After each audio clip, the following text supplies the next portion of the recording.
আসসালামু আলাইকুম। বগুড়া আসছি বিয়ে খেতে। তো বগুড়া আসার পর নতুন একটা অভিজ্ঞতা হলো। সেটা হলো আমাদের জামালপুরের ভাষায় পাত্রর সাথে যাওয়া হয়, সেটাকে বলা হয় আগ্রুনি। সো আমরা আগ্রুনি হিসেবে গিয়েছি। সেখানে যাওয়ার পর আমাদের মূলত ঘুম থেকে ওঠার পর তাদের নিয়ম হচ্ছে যারা যারা সাথে যাবে তাদের সবাইকে বাজার করতে হবে। সো আমরা রওনা হলাম বাজারের উদ্দেশ্যে। এখন আমাদের বাজার করতে হবে। বলা হয়। এখানে আমরা যারা থাকি তখন স্পেশালি যারা বরের সাথে থাকে ওই দিন আমাদের একটা ছোটখাটো বাজার করতে হয়।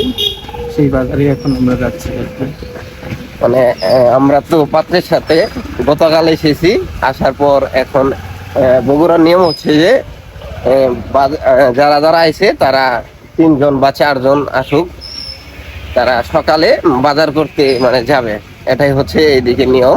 মূলত আমাদের জামালপুরে ওই দিক এই নিয়মটা নেই। এখানে সেই দাদা আমল থেকেই প্রচলিত হয়ে আসছে এই নিয়মটা। তো সবাই সাথে থাকবেন এবং বাজার করব, সব ঘুরে দেখাবো আপনাদের। চলে আসলাম মাছের বাজারে। আমাদের মাছ কিনতে হবে। এক একটা মাছের ওজন ছিল 3 থেকে 3.5 কেজি। প্রতি কেজি মাছের দাম তারা 400 টাকা চেয়েছে। আমার মনে হচ্ছে যে আমাদের জামালপুর থেকে মাছের দামটা এখানে একটু বেশি মনে হচ্ছে। মামাকে বললাম যে মামা 2টা মাছ ওজন দেন। মামা ওজন দিল, প্রায় 7.5 কেজি 2টা মাছ হয়েছে। সো আমরা মাছ নিলাম। এখন আমাদের পান এবং মিষ্টি কিনতে হবে। চলে আসলাম পানের দোকানে।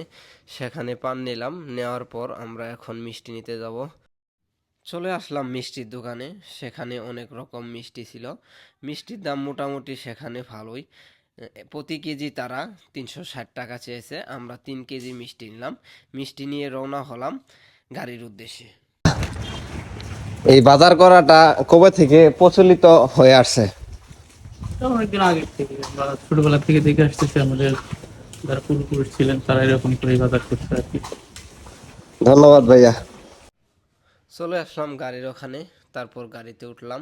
ওঠার পর গাড়িটি রওনা হলো বাড়ির উদ্দেশ্যে। ভাইয়া মোটামুটি ভালো মনের মানুষই। আমার সাথে আর এক ভাইয়া ছিল, সে অনেক ভালো মনের মানুষ।